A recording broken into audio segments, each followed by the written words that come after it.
एक बार तो वेलकम कर ही लिया, कितनी बार ठीक है, तो फ्रॉम माइनिंग ज्ञान की तरफ से मैं आपका स्वागत करता हूँ गेट 2023 की लाइव कोर्स में। और मैं आपको पढ़ाने जा रहा हूँ रॉक मैकेनिक्स। ठीक है। तो मैं ये बता रहा था कि अभी आपके पास 7 महीने हैं गेट की 2023 की गेट के लिए। तो 7 महीने बहुत ही ऑप्टिमम ऑप्टिमम टाइम है माइनिंग गेट की प्रिपरेशन के लिए। तो कोई घबराने की बात नहीं कि समय नहीं है, समय नहीं है। ठीक है, बहुत समय है। ठीक है, मैंने 2 बार दे के देख लिया, बहुत समय है आपके पास। ठीक है। तो तो मैं अपने बारे में फिर से क्या बताऊं। तो वो छोड़ो, मैं ये बता रहा था कि मैंने 2 बार डुअल डिग्री की वजह से मुझे 2 बार गेट देना पड़ा था। ठीक है, 2021 में भी, 22 में भी। तो 21 और 22 का पेपर का मैं डिफरेंस बता रहा था कि 2021 में और 2022 के स्कोर में मेरे 20 मार्क्स का डिफरेंस था। ठीक है, फिर भी मेरे रैंक में सिर्फ 11 का डिफरेंस आया। तो क्योंकि 2022 का लेवल काफ़ी अच्छा था, 2021 में 77 पे टॉप किया था, 2022 में 65 पे टॉप, 63 पे टॉप कर गया। ठीक है, तो हर साल गेट का वो लेवल चेंज होते रहता है। ठीक है, लेकिन मैं ये बता रहा था कि आपको कम से कम 50+ स्कोर करना चाहिए। ठीक है, 50+ का एम रखना चाहिए। ठीक है, क्योंकि अभी कोल इंडिया आ रही है, तो आपको कम पे भी 200-300 रैंक पे भी आपको मिल जा रही है पीएसयू। लेकिन 2 साल आ गई, अब अगले साल आएगी है, उसके बाद आएगी नहीं आएगी क्या पता।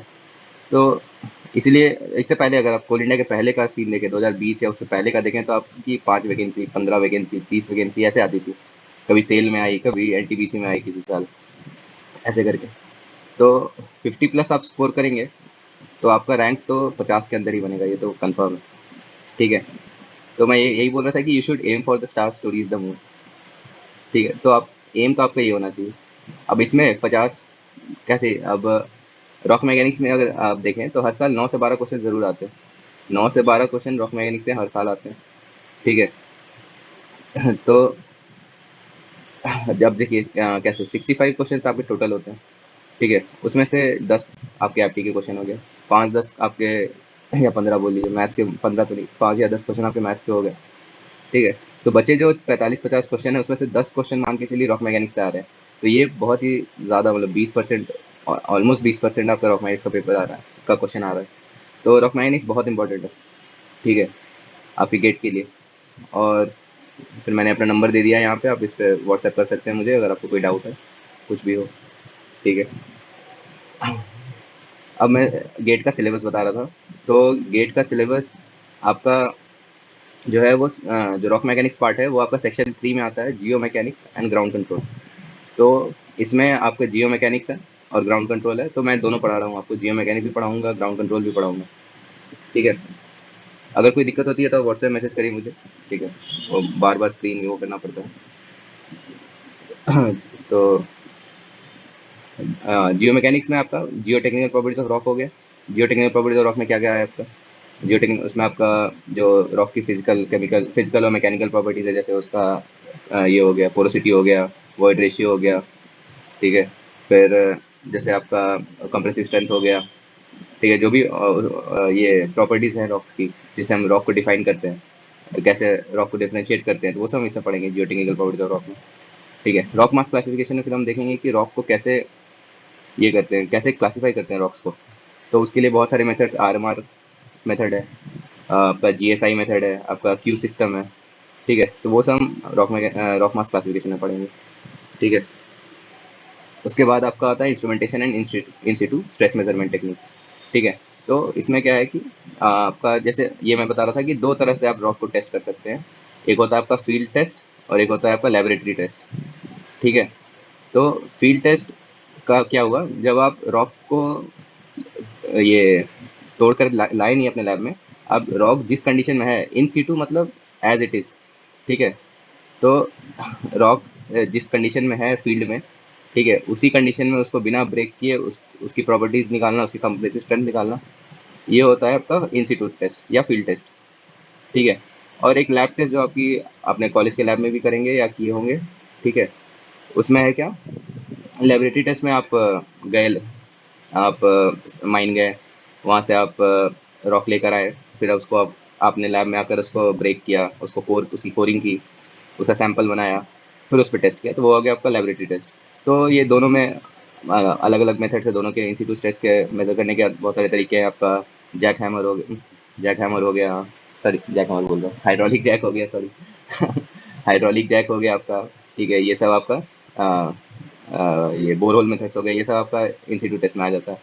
ठीक है, फिर लैब टेस्ट आपका वो आपका डायरेक्ट इनडायरेक्ट टेंसाइल टेस्ट हुआ, कंप्रेसिव टेस्ट हुआ, पोरोसिटी टेस्ट हुआ, परमिबिलिटी टेस्ट हुआ, बहुत सारा अलग अलग। तो ये सब हम पढ़ेंगे इसमें आपका instrumentation and institute stress measurement techniques में। फिर थ्योरीज ऑफ रॉक फेलियर में रॉक कैसे फेल करता है इसकी अलग अलग थ्योरीज है, अलग अलग साइंटिस्ट ने अलग अलग थ्योरीज दी है। ठीक है, जैसे मोर कलम सबसे पहला और सबसे फेमस है, मोर कलम है। फिर आपका हुक ब्राउन है अभी सबसे लेटेस्ट। फिर ड्रकर प्रेगर है। ठीक है, ये सब अलग अलग रॉक फेलियर्स की थ्योरीज हैं, वो हम पढ़ेंगे इसमें। ग्राउंड वाइब्रेशन, ग्राउंड वाइब्रेशन जो है वो बहुत ही छोटा चैप्टर है। इसमें हम अ, आपका ये हो गया, बॉडी बॉडी वेव्स हो गए, सरफेस वेव्स हो गए, पी वेव हुआ, एस वेव हुआ, रिले वेव हुआ। ठीक है, उसके बाद आपका पीपीवी कैसे कैलकुलेट करते हैं ब्लास्टिंग में, ये सब ग्राउंड वाइब्रेशन, ये छोटा चैप्टर है। ठीक है, तो उसके बाद फिर आपका स्ट्रेस डिस्ट्रीब्यूशन अराउंड माइनोप्लेन। इसमें फिर ये हम देखेंगे कि अगर कोई, जैसे मेरा ये है कोई फील्ड है, उसमें हम एक ओपनिंग बना रहे हैं, जैसे टनल के लिए बनाते हैं मान लीजिए, या फिर आप जब ये अपना शाफ्ट सिंकिंग करते हैं, ठीक है, माइंस में। तो उसके ये इसकी वजह से, ये ओपनिंग की वजह से आसपास के फील्ड में क्या फोर्स पड़ रहा है, क्या। ठीक है, तो ये सब हम पढ़ेंगे इसमें स्ट्रेस डिस्ट्रीब्यूशन और माइन ओपनिंग में। ये भी कोई खास वो तो चीज़ नहीं है, ये बहुत आसान है। ठीक है, फिर सब्सिडेंस हो गया, सब्सिडेंस आपका मेनली ज़्यादा वो है, थ्योरेटिकल है।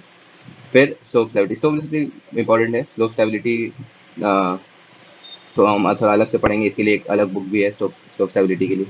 ठीक है, इसमें अलग अलग तरह के स्लोप फेलियर्स, कैसे स्लोप को स्टेबलाइज करते हैं, कैसे कितना तरह के स्टेबिलिटी, कितने तरह के ये होते हैं फेलियर्स होते हैं, वेज फेलियर हो गया, सर्कुलर फेलियर हो गया, प्लेन फेलियर हो गया। ठीक है, फिर इनको हम कैसे ये करते हैं, इनका फैक्टर ऑफ सेफ्टी निकालते हैं, कैसे स्लोप की कि मेरा स्लोप स्टेबल है या नहीं, ये सब पढ़ेंगे इसमें। और उसके बाद फिर ग्राउंड कंट्रोल के पार्ट में आएंगे, तो इसमें ये आपका स्कैम्प जो है, ये तो आपका पूरा लेगिस्लेशन का पार्ट है। ठीक है, माइंड फिलिंग थ्योरी है पूरा। और मेन ये दो चीज़ें, डिज़ाइन ऑफ पिलर्स और रूफ सपोर्ट सिस्टम।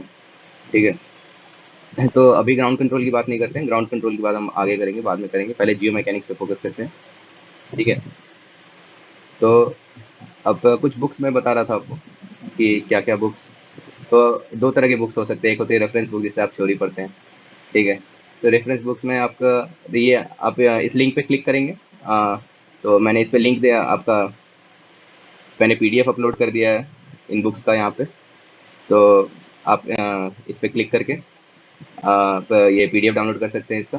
ठीक है, तो इसमें आपकी आरी गुडमैन की होगी, ये बहुत ही बेसिक, बहुत ही पायोनियर बुक है introduction to rock mechanics by Ari Goodman. ठीक है, उसके बाद आपका इंजीनियरिंग मैकेनिक्स बाय हडसन हो गया।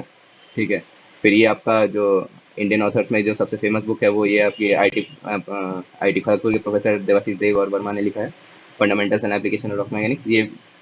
ये बुक आपके पास होनी चाहिए। ठीक है, और ना भी हो तो मैं पढ़ाने वाला हूँ यहाँ पे।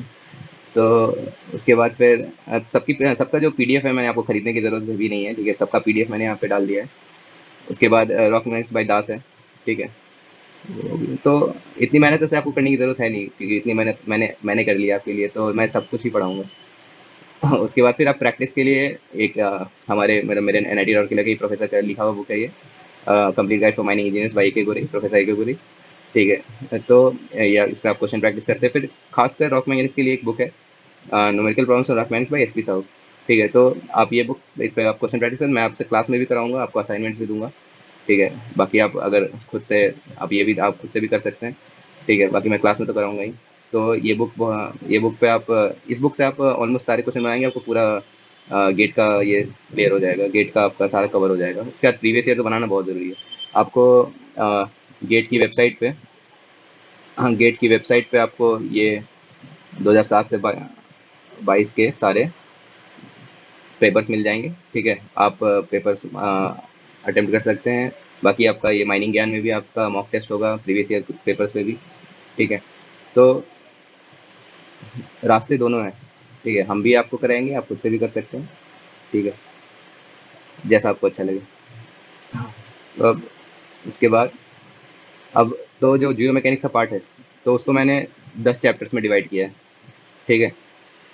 तो सबसे पहले इंट्रोडक्शन टू रॉक मैकेनिक्स, फिर physico mechanical properties of rock, laboratory and in Situ testing of rock mass classification, analysis of stress and strain, rock mass failure criteria, ground vibration, stresses around underground openings, subsidence और slow stability. तो ये 10 chapters में मैं आपका पूरा जो gate का syllabus है जियो मैकेनिक्स का। अभी हम ग्राउंड कंट्रोल की बात नहीं कर रहे हैं, ग्राउंड कंट्रोल की बात ये खत्म हो जाए उसके बाद करेंगे। ठीक है। ग्राउंड कंट्रोल छोटा सा चीज़ है, वो 3-4 क्लास का चीज़ है, ज़्यादा कुछ है भी नहीं। तो मेन आपका ये है। तो इन 10 चैप्टर में मैं आपके सारे ये कवर कर लूँगा, सारे जो भी जियो मैकेनिक्स का पार्ट है गेट के लिए। ठीक है। तो आज से अभी है समय, तो आज से स्टार्ट करने वाला हूँ चैप्टर 1 जो है आपका पहला इंट्रोडक्शन टू रॉक मैकेनिक्स। तो इसको मैंने डिवाइड किया है ये 5 सेक्शंस में। तो आज मैं इंट्रोडक्शन पढ़ाऊंगा आपको। इंट्रोडक्शन ऐसे नॉर्मल इंट्रोडक्शन दूंगा, क्या है रॉक, क्या है रॉक मैकेनिक्स, क्या है ये सब। ठीक है। उसके बाद फिर हम लोग आगे बढ़ेंगे, क्लासिफिकेशन ऑफ रॉक कितने टाइप्स के होते हैं, उसके बाद ये मैं आज की क्लास में कवर करूँगा। ठीक है। उसके बाद ठीक है, उसके बाद फिर स्ट्राइक, डीप डीप डायरेक्शन क्या होता है, फिर डिसकंटिन्यूटीज जो आपके रॉक्स में जो डिसकंटिन्यूटीज होती हैं, जैसे आपका फॉल्ट हो गया, आपका बेडिंग प्लेन हो गया, आपका जॉइंट्स हो गया, फ्रैक्चर्स हो गया, ये सब हम पढ़ेंगे डिसकंटिन्यूटीज में। उसके बाद हम स्टीरियो नेट्स पे लास्ट में स्टीरियो नेट पढ़ेंगे। ठीक है। स्टीरियो नेट से भी क्वेश्चन आए हैं। ठीक है। तो स्टीरियो नेट भी पढ़ना थोड़ा इंपॉर्टेंट है, 1-2 क्वेश्चन आए हैं इससे, स्टीरियो नेट से भी। ठीक है। तो स्टार्ट करते हैं आज का topic, introduction to rock mechanics, जिसका पहला सेक्शन है इंट्रोडक्शन। ठीक है। तो सबसे पहले हम जानते हैं मिनरल्स और रॉक्स क्या होते हैं। ठीक है। तो मिनरल्स क्या है, तो minerals are naturally occurring substances having a fixed chemical composition and molecular structure. ठीक है। तो मिनरल्स की तीन तीन क्राइटेरिया है मिनरल्स के। पहला, वो नेचुरली अकरिंग होना चाहिए, यानी कि मैन मेड नहीं होना चाहिए, पहला। ठीक है। उसका एक फिक्स्ड केमिकल कंपोजिशन होना चाहिए। ठीक है। जैसे कि लाइमस्टोन का क्या है, जैसे मान लीजिए लाइमस्टोन। ठीक है। तो लाइमस्टोन का क्या होता है, CaCO3, है ना। ये तो आप जानते होंगे, ये तो आप स्कूल में ही जानते होंगे, स्कूल में ही पढ़े होंगे। लाइमस्टोन का जैसे केमिकल फार्मूला है CaCO3। ठीक है। और उसका एक फिक्स्ड एक मॉलिक्यूलर स्ट्रक्चर होना चाहिए। ठीक है। तो ये तीन क्राइटेरिया जो भी मटेरियल फुलफिल करेगा, वो नेचुरली अकरिंग हो, उसका एक फिक्स्ड केमिकल कंपोजिशन हो, और उसका एक मॉलिक्यूलर स्ट्रक्चर हो। ठीक है। तो तभी हम उसे मिनरल कहेंगे। ठीक है। अब मिनरल्स देखो, मिनरल्स दो तरह से हो सकते हैं, या तो सिर्फ एक सिंगल एलिमेंट का मिनरल हो, जैसे कि आपका गोल्ड हो गया, कॉपर हो गया, डायमंड हो गया। ठीक है। ये मिनरल्स क्या है, ये सिर्फ एक सिंगल एलिमेंट कंसिस्ट करते हैं। ठीक है। और या फिर कंपाउंड हो। ठीक है। कंपाउंड हो मतलब कि बहुत सारे एलिमेंट से बने हो, जैसे कि आपका क्वार्ट्ज हो गया, फेल्डस्पार हो गया, माइका हो गया, जिप्सम हो गया, कैल्साइट हो गया, एटसेट्रा एटसेट्रा। ठीक है। जो भी है, बहुत तरह के, ऑलमोस्ट दुनिया में 2500 के अराउंड मिनरल्स हैं। ठीक है। तो समझ गया। तो दो तरह से मिनरल्स, या तो सिंगल एलिमेंट के हो सकते हैं, जैसे कि गोल्ड, कॉपर, डायमंड, या फिर कंपाउंड हो सकते हैं। ठीक है।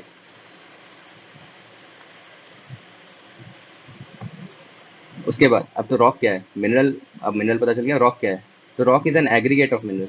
ठीक है। यानी बहुत सारे मिनरल्स मिलकर रॉक बनते हैं। ठीक है। एक एलिमेंट या एक से ज़्यादा एलिमेंट मिलके मिनरल बनाते हैं। ठीक है। ऐसे लिखो, एलिमेंट से क्या बना, मिनरल, और मिनरल से क्या बना, रॉक। समझे। तो रॉक क्या है, एग्रीगेट ऑफ मिनरल्स है। जैसे कि आपका ग्रेनाइट हो गया, ग्रेनाइट किससे बनता है, सिलिका से और एल्यूमिनियम से। ठीक है। और भी होते हैं छोटी छोटी चीज़ें, लेकिन मेन कंपोनेंट आपका सिलिका है, एल्यूमिनियम है। बसाल्ट क्या हो गया, सिलिका हो गया, मैग्नीशियम हो गया, है ना। फिर आपका लाइमस्टोन आया, सैंडस्टोन आया, स्लेट है, सिस्ट है, बहुत तरह तरह के हैं। ठीक है। तो ये समझिए कि रॉक क्या है, वो मिनरल्स का एग्रीगेट है, मतलब बहुत सारे मिनरल्स मिलकर रॉक बनाते हैं। समझे। तो अब क्योंकि देखो मिनरल से रॉक बना है, ठीक है, तो mineral controls the behaviour of rock. Mineral से रॉक बना है तो जो मिनरल की प्रॉपर्टीज होंगी वो रॉक्स में भी शो होंगी। जैसे कि अगर कोई सॉफ्ट मिनरल हो तो हो सकता है उससे उससे जो रॉक बने वो वीक हो। ठीक है, ये तो जाहिर सी बात है। तो ठीक है, तो अब आगे बढ़ते हैं। अब चाइल्ड क्या है, डायन क्या है? डायन वो डायन नहीं है। चुड़ैल वाली डायन नहीं है ये, दूसरा डायन है। तो मैं आपको पीडीएफ भी शेयर कर दूंगा क्लास के बाद। ठीक है, बाकी क्लास में ध्यान देना तो जरूरी है ही। तो चाइल्ड, चाइल्ड ये वो देश वाला चाइल्ड नहीं है। अभी बताता हूँ क्या है ये।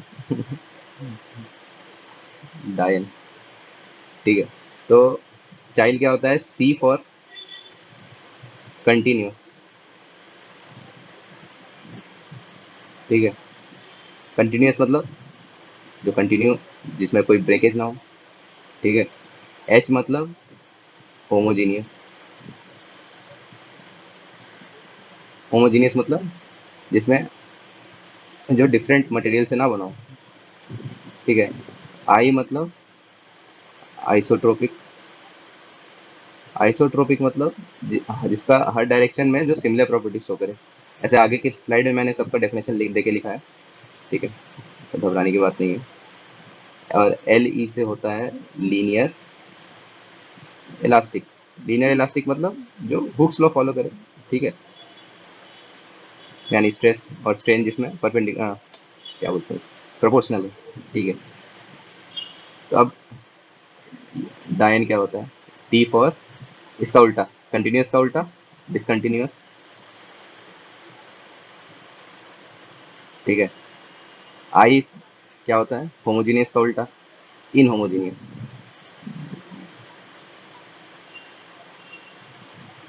ठीक है, ए क्या होता है, आइसोट्रोपिक का उल्टा एन आइसोट्रोपिक, यानी जिसके जो अलग अलग डायरेक्शन में अलग अलग प्रॉपर्टीज शो करे। ठीक है, और एन ई क्या हुआ, लीनियर इलास्टिक का उल्टा नॉन इलास्टिक।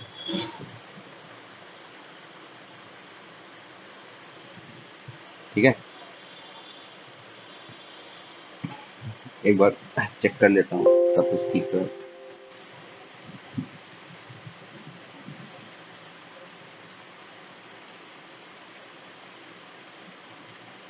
अच्छा, सवाल भी है लोगों के कुछ, क्वेश्चंस रिपीट करता है क्या सर?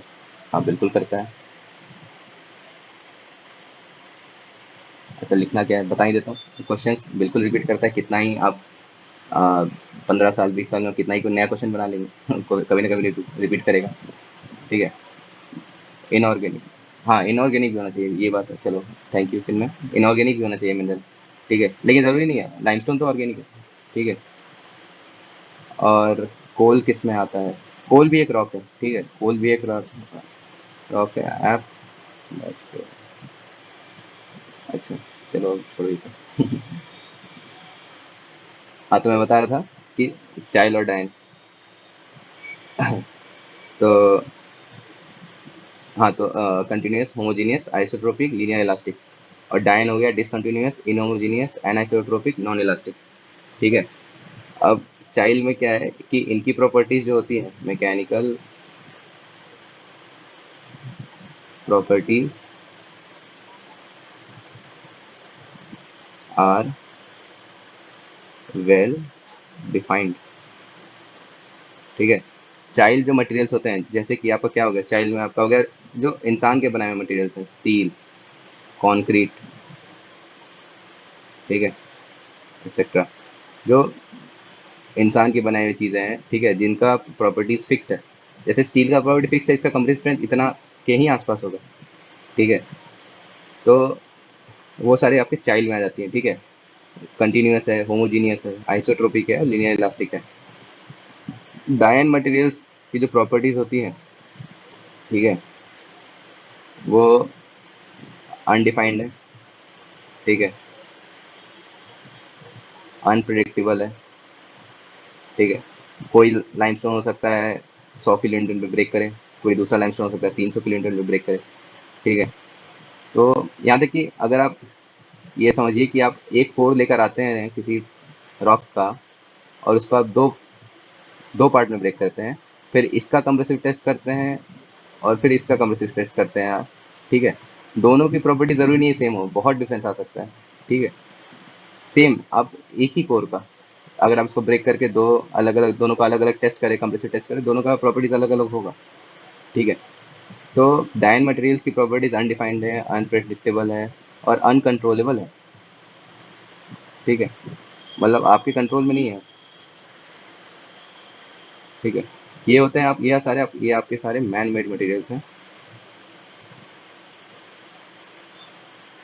और ये इसमें आ जाते हैं आप, इसमें क्या है आपका, जितने भी तरह के रॉक्स हो गए, ठीक है, मिनरल्स हो गए, ठीक है, ये सारे आपके डाइन मटेरियल्स हैं। ये अर्थ मटेरियल्स हैं। ठीक है। ये इंसान के नहीं, ये भगवान के बनाए हुए मटेरियल्स हैं। अर्थ मेड नहीं। एक मिनट। अर्थ मटेरियल,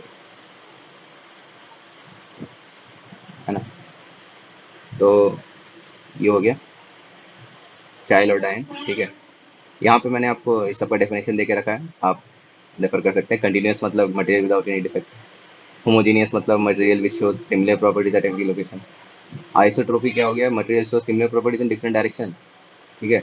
और लीनियर इलास्टिक क्या हुआ, material follow similar loading and unloading stress and curve. इसका क्या मतलब हुआ कि जैसे ये मेरा सिग्मा है, ये मेरा एप्सिलॉन है। ठीक है। मतलब ये स्ट्रेस हो गया, ये स्ट्रेन हो गया। ठीक है। तो क्या होता है अगर कोई इलास्टिक मटेरियल है तो उसका कैसा होगा। ठीक है। ये एक आपका प्रोपोर्शनल होगा, सिग्मा और एप्सिलॉन। ठीक है। तो जब हम लोड दे रहे हैं तो ये ऐसे हो रहा है, ऐसा मान लीजिए, और जब अनलोड कर रहे हैं तो भी सेम लाइन फॉलो कर रहा है। ठीक है। तो इसका मतलब होता है, ये मतलब हुआ कि material follow similar loading and unloading stress centre. मतलब जैसे वो लोड हो रहा है वैसे ही वो अनलोड हो रहा है, मतलब इलास्टिक है। ठीक है। अब आगे बढ़ते हैं, रॉक और सॉइल। रॉक और सॉइल में क्या डिफरेंस है। ठीक है। तो सॉइल जो है वो आपका रॉक से ही बना, soil is formed by the disintegration of rocks. ठीक है। रॉक्स ही जो है वही टूट टूट के आपका सॉइल बनता है। ठीक है। Soil is formed by the disintegration of rock. ठीक है। तो इसीलिए रॉक और सॉइल के कंपोजिशन सेम है। ठीक है। Their composition is identical, but उनका प्रॉपर्टीज डिफरेंट होता है। प्रॉपर्टीज डिफरेंट क्यों होता है मैं बताऊंगा अभी मैं। ठीक है। But physical and mechanical behaviours are different. ठीक है। तो अब क्यों है डिफरेंस, ये देखिए।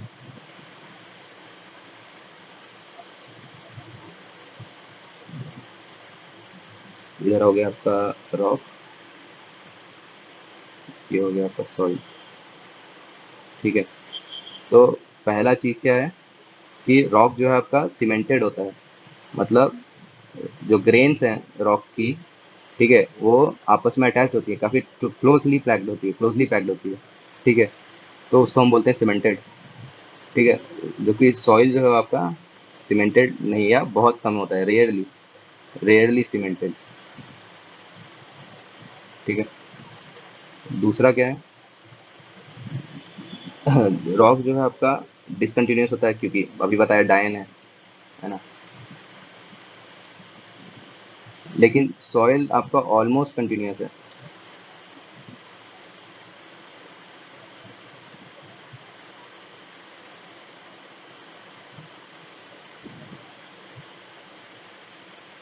फिर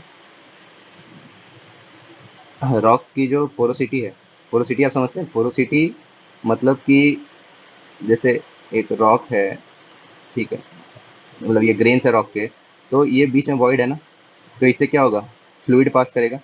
ठीक है। तो रॉक बताता हूँ, कल लिख ली। रॉक की जो होती है उसकी पोरोसिटी बहुत कम होती है।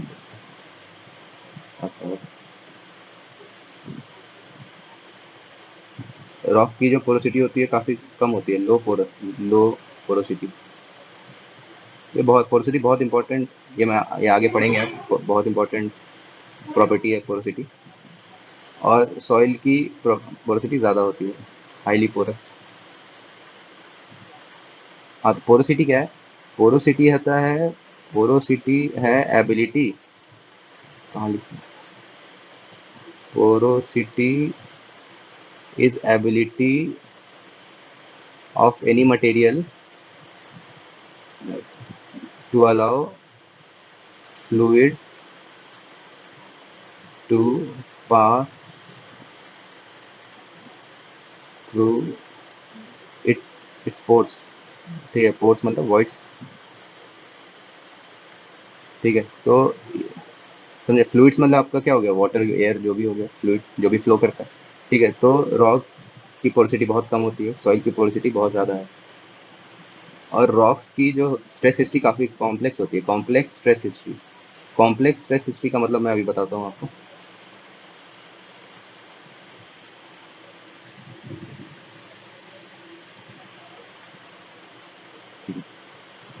और इसकी जो स्ट्रेस हिस्ट्री है सिंपल होती है। स्ट्रेस हिस्ट्री का क्या मतलब हुआ बता रहा हूँ अभी आपको। ठीक है, इतना समझ लें। हाँ, तो कॉम्प्लेक्स स्ट्रेस हिस्ट्री का, पोरोसिटी का मतलब हो गया एबिलिटी ऑफ रॉक और any material to allow fluids to pass through it pores, ये भी बता दिया। कॉम्प्लेक्स स्ट्रेस हिस्ट्री का मतलब होता है repeated loading loading for a long time, मतलब हिस्टेरिसिस। हिस्टेरिसिस का नाम सुना है? ठीक है, मतलब जब आप रॉक को रिपीटेडली लोड दे रहे हैं, अनलोड दे रहे हैं, ठीक है, तो फिर वो हिस्टेरिसिस शो करता है, मतलब कि आ, उसका प्रॉपर्टीज जो, जैसे मतलब जो हायर नंबर ऑफ, जो बहुत लॉन्ग टाइम से, कोई रॉक अगर बहुत टाइम से ये लोडिंग अनलोडिंग साइकिल में है, तो उसकी प्रॉपर्टीज अलग होगी। ठीक है, और कोई वर्जिन रॉक है जिसे ज़्यादा वो नहीं है, ठीक है, ज़्यादा साइकिल स्टेरिसिस नहीं हुआ है, तो उसका प्रॉपर्टीज अलग होगा। ठीक है, तो रॉक्स की जो स्ट्रेस हिस्ट्री है काफ़ी कॉम्प्लेक्स है। ठीक है, क्योंकि रॉक, अगर आपका कोई रॉक है बेड में, या आपका मान लीजिए ये सरफेस है, ठीक है, यहाँ पे कोई आपका रॉक है, ठीक है, तो इस पे बहुत सारी तरह की आपका ये स्ट्रेस, इधर से ओवरबर्डन स्ट्रेस पड़ेगा, आपका कोहेशन पड़ेगा उस पे। ठीक है, फिर हो सके कभी अर्थक्वेक आ गया, कोई अर्थक्वेक आ गया तो उसकी वजह से अलग फोर्स लगेगा। ठीक है, या ब्लास्ट कर दिए, मान ली माइंस में है तो ब्लास्ट कर दिए तो उसका अलग फोर्स लगेगा ब्लास्टिंग का। तो काफ़ी रॉक की हिस्ट्री काफ़ी कॉम्प्लेक्स होती है स्ट्रेस की। ठीक है, और सॉइल की नहीं, सॉइल की नहीं होती, सॉइल की थोड़ी सिंपल होती है। ठीक है, तो ये समझ गए आप रॉक और सॉइल में क्या डिफरेंस है। ठीक है, रॉक सीमेंटेड होता है, रेल सॉइल रेयरली सीमेंटेड है, ये डिसकंटिन्यूस है, ऑलमोस्ट कंटिन्यूस है, लो पोरस है, हाईली पोरस है। इसकी हिस्ट्री कॉम्प्लेक्स है, इसकी हिस्ट्री सिंपल है। ठीक है, अब आते हैं इंटैक्ट रॉक और रॉक मास में क्या डिफरेंस है। ठीक है, तो जिन्होंने अभी तक नहीं सुना क्या होता है इंटैक्ट रॉक, बताता हूँ। इंटैक्ट रॉक क्या है, कि intact rock is rock containing no significant fractures. ठीक है, मान लीजिए कि ये जैसे ये आपका, ये हो गया आपका इंटैक्ट रॉक, कोई इसमें वो नहीं है, कोई इसमें ना फ्रैक्चर है ना कोई जॉइंट है, कुछ नहीं है। ठीक है, तो वो होता है इंटैक्ट रॉक। ठीक है, they are normally tested in laboratory for estimating different engineering properties. तो जो हम लैब में लेकर आते हैं सैंपल, उसको हम मानते हैं कि वो इंटैक्ट रॉक है, उसमें कोई ज़्यादा डिस्टेंस मतलब है, कंटिन्यू हो थोड़ी ना थोड़ी तो होगी। ठीक है, लेकिन ऑलमोस्ट नेग्लिजिबल मान लेते हैं।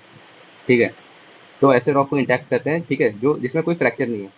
ठीक है, और इन्हीं को हम लेबोरेटरी में टेस्ट करते हैं। ठीक है, अगर हमको किसी रॉक की प्रॉपर्टी जाननी है तो, किसी जैसे, ठीक है, और रॉक मास क्या है? रॉक मास होता है जिसमें जॉइंट्स हो, फ्रैक्चर्स हो। ठीक है, ये जिसमें जॉइंट्स हो, फ्रैक्चर्स हो, क्रैक्स हो, ठीक है, अदर जो भी डिसकंटिन्यूटीज है वो हो। ठीक है, तो वो होता है आपका रॉक मास। ठीक है, तो ये हो गया आपका इंटैक्ट रॉक, हो गया रॉक मास, समझ लो। ठीक है, इंटैक्ट रॉक को हम मानते हैं कि वो चाइल्ड मटेरियल। ठीक है, चाइल्ड क्या है? कंटिन्यूस है, होमोजीनियस है, आइसोट्रोपिक है, लीनियरली इलास्टिक है। और रॉक मास को हम मानते हैं कि वो डायन है। ठीक है, डिसकंटिन्यूस है, इनहोमोजीनियस है, एनाइसोट्रोपिक है, नॉन इलास्टिक है। ठीक है, तो ये डिफरेंस हो गया आपका इंटरॉक रॉक और रॉक मास में। मतलब एक तरह से आप कहिए कि रॉक मास क्या है? रॉक मास है आपका इंटैक्ट रॉक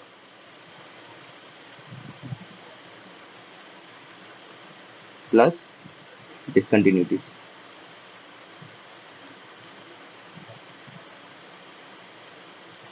है ना? ठीक है, तो यहाँ पे हो गया, टाइम भी हो गया, 9 बज गए।